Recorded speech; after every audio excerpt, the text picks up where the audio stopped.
Selamat pagi Bapak Ibu, saudara-saudara yang terkasih dalam Tuhan. Jumpa lagi di pagi ini. Tetap semangat, rajin berdoa, teguh dalam iman kepada Tuhan Yesus Kristus. Firman Tuhan pagi ini menyapa kita semua, Yohanes 6 ayat 28 sampai 29. Lalu kata mereka kepadanya, "Apakah yang harus kami perbuat supaya kami mengerjakan pekerjaan yang dikehendaki Allah?" Jawab Yesus kepada mereka, "Inilah pekerjaan yang dikehendaki Allah, yaitu hendaklah kamu percaya kepada Dia yang telah diutus Allah." Saudara-saudara, melakukan kehendak Allah. Sekali lagi, melakukan kehendak Allah. Saudara-saudara, klaim yang menyatakan bahwa mereka sedang melakukan kehendak Allah bisa dinyatakan dan dilakukan oleh setiap orang yang beragama. Sebab kitab suci di dalam setiap agama pasti mendasari klaim itu. Klaim yang mengakui bahwa mereka sedang melakukan kehendak Allah. Nah, saudara-saudara, seperti apakah kehendak Allah dalam pandangan iman Kristen? Bagaimanakah melakukan kehendak Allah dalam pandangan ajaran Alkitab? Hal inilah yang akan kita renungkan bersama-sama. Saudara-saudara, di dalam kekristenan diyakini atau dipercaya serta diakui bahwa tidak ada pendekatan sempurna untuk mengenal, memahami, dan akhirnya melakukan kehendak Allah selain dari mengenal, memahami, dan hidup bersatu dengan Yesus Kristus. Menjadi pertanyaannya adalah, mengapa harus Yesus Kristus? Mengapa mesti melalui hidup di dalam Yesus kita dapat mengklaim diri bahwa kita sudah melakukan kehendak Allah? Saudara-saudara, setidak-tidaknya ada 3 argumentasi mengenai hal ini. Pertama, iman Kristen atau dari segi doktrin Kristiani mengajarkan bahwa tidak ada satu entitas manapun yang secara sempurna mengenal dan memahami kehendak Allah selain pribadi Allah itu sendiri. Dan Yesus adalah firman Allah, yaitu Allah sendiri yang menjadi manusia. Dengan demikian, maka seluruh kehadiran Yesus adalah wujud dari firman, yaitu Allah itu sendiri. Apa yang Yesus katakan, apa yang Yesus wartakan, pikirkan, rasakan, lakukan adalah menghadirkan diri Allah itu sendiri dalam wujud manusia. Yesus memungkinkan manusia mengenal Allah secara manusiawi serentak secara ilahi. Dalam hal inilah Yesus menjadi pokok utama untuk mengenal Allah sekalipun memahami kemanusiaan yang sejati. Yang kedua, dari segi fakta hidup kemanusiaan Yesus. Saudara-saudara, kita tidak pernah menemukan satu peristiwa atau satu pernyataan manapun dalam kitab suci atau sumber di luar kitab suci yang menyatakan bahwa Yesus memperjuangkan egonya dengan mengatasnamakan Allah untuk membenarkan dirinya demi keuntungan sepihak. Itu tidak pernah kita jumpai. Dia justru mengkritik penerapan iman yang demikian, yaitu iman yang mengatasnamakan Allah untuk membenarkan kedagingan.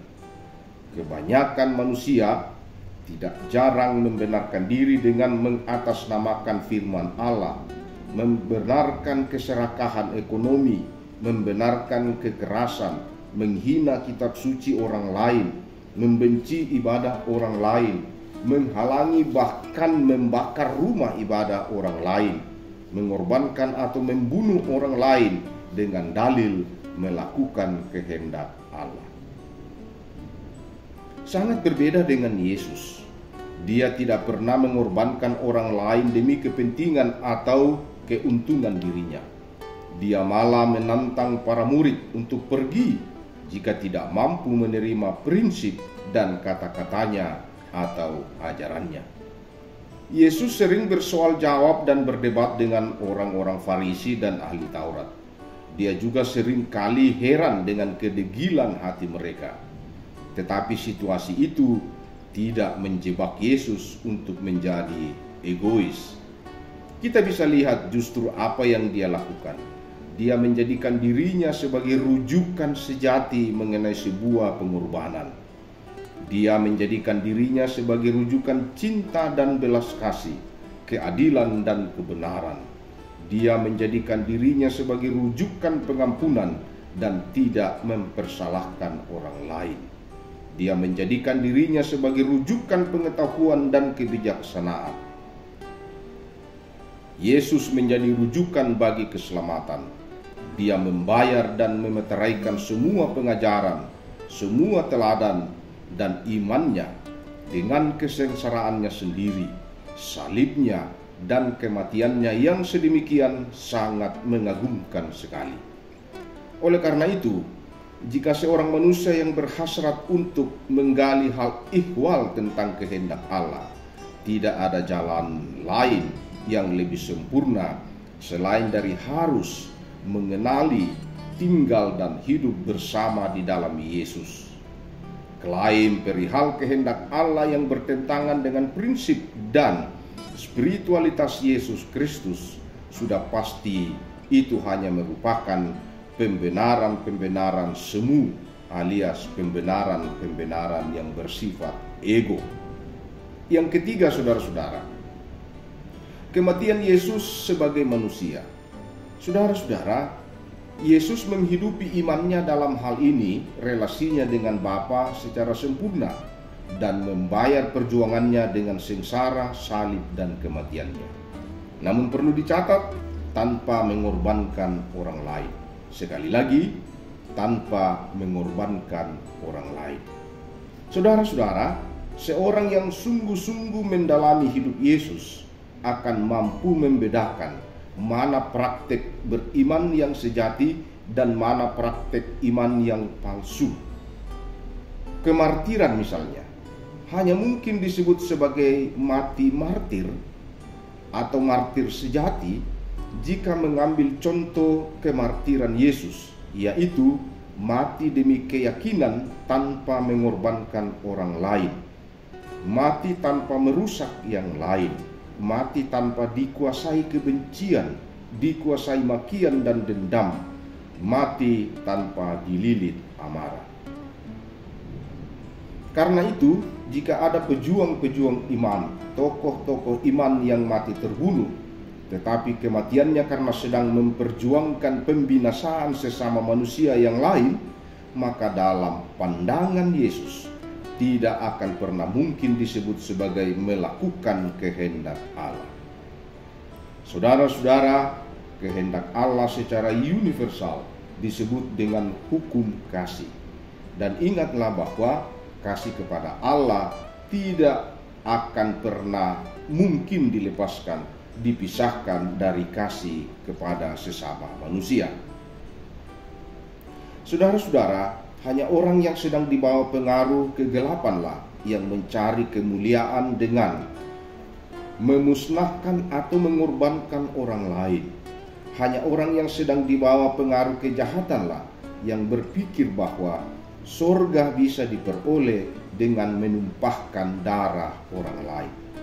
Hanya orang yang dikuasai kesesatanlah yang berpikir bahwa akan menempati surga kelak jika di bumi ini dengan semangat yang menggebu-gebu, menghina kitab suci sesamanya, membenci ibadah sesamanya, membenci rumah ibadah sesamanya, bahkan membakarnya.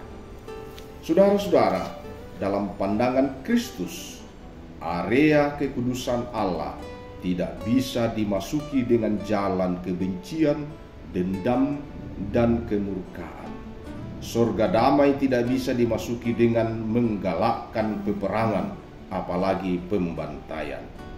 Jika ada keyakinan yang menuntun dan mengajarkan sebaliknya, maka dengan pasti kita dapat mengatakan bahwa itu sudah jelas merupakan keyakinan yang datangnya bukan dari Allah. Itu hanya akal-akalan manusia yang menjadikan agama sebagai topeng atau sebagai sesuatu yang penuh dengan kepalsuan. Itulah sebabnya mengapa seluruh keyakinan iman atau agama termasuk kekristenan bisa termanipulasi oleh kuasa kegelapan untuk sekedar dijadikan sebagai hal yang palsu demi egoisme itu sendiri jika berjalan dan berkembang di luar prinsip dan spiritualitas hidup dari Yesus Kristus. Saudara-saudara, dalam bacaan firman Tuhan yang kita baca tadi, Yohanes 6 ayat 28 sampai 29, Yesus menjawab orang-orang yang bertanya, "Apakah yang harus kami perbuat supaya kami mengerjakan pekerjaan yang dikehendaki Allah?" Jawab Yesus kepada mereka, "Inilah pekerjaan yang dikehendaki Allah, yaitu hendaklah kamu percaya kepada Dia yang telah diutus Allah." Percaya kepada Yesus artinya berjalan dan berpedoman kepadanya. Setiap karya yang berkembang di luar pedoman Kristus adalah dalam bayang-bayang kegelapan dan arahnya adalah kebinasaan alias kematian. Terhadap orang-orang yang mengaku keturunan Abraham, Yesus berkata dalam Yohanes 8 ayat 39 sampai 40, "Jikalau sekiranya kamu anak-anak Abraham, tentulah kamu mengerjakan pekerjaan yang dikerjakan oleh Abraham. Tetapi yang kamu kerjakan ialah berusaha membunuh aku. Aku seorang yang mengatakan kebenaran kepadamu, yaitu kebenaran yang kudengar dari Allah. Pekerjaan yang demikian tidak dikerjakan oleh Abraham." Saudara-saudara, ingatlah ini. Yesus datang ke dunia bukan pertama-tama untuk membangun institusi agama. Memang kemudian diperlukan institusi agama atau kekristenan untuk menjadi wadah bagi pelestarian pengajaran-pengajaran Yesus. Namun pada dasarnya, Yesus datang ke dalam dunia adalah untuk menanamkan prinsip beriman yang benar, untuk memperkenalkan kepada manusia seperti apakah kehendak Allah itu, dan bagaimana manusia seharusnya berhubungan dengan Allah dan berhubungan dengan sesama. Yesus datang ke dunia untuk membangun kerajaan Allah, membangun dunia berbudaya cinta, membangun dunia berbudaya surga. Sebagaimana yang sering kita doakan, jadilah kehendakmu di atas bumi seperti di dalam surga. Karena itu saudara-saudara, setiap perkataan dan karya Yesus mengandung nilai dan pesan universal kepada setiap manusia, setiap kelompok di segala zaman. Dan semua orang dipanggil untuk hidup seperti Yesus dan tinggal di dalam Yesus. Sebab hidup di dalam Yesus dan tinggal di dalam Yesus adalah kesukaan bagi Allah, dan itulah kehendak Allah. Tuhan memberkati kita semua. Amin. Saudara-saudara, mari kita berdoa. Tuhan, terima kasih pagi ini firman-Mu datang lagi memotivasi kami untuk dengan serius dan sungguh-sungguh melakukan kehendak-Mu, berangkat dari ajaran Kristus, berangkat dari kesaksian kitab suci. Mampukan kami melakukan ini, supaya dengan demikian kami selalu ada dalam keadaan yang baik. Tuhan, pimpin kehidupan kami sepanjang minggu ini dalam berbagai kegiatan dan aktivitas, agar supaya kami selalu baik. Tuhan, topang kami dengan hikmat-Mu, supaya seluruh keberadaan hidup kami ini selalu berjalan dengan baik, melakukan kehendak-Mu sebagaimana mestinya. Ini doa kami, ampuni salah dosa kami. Dalam nama Tuhan Yesus kami berdoa. Amin.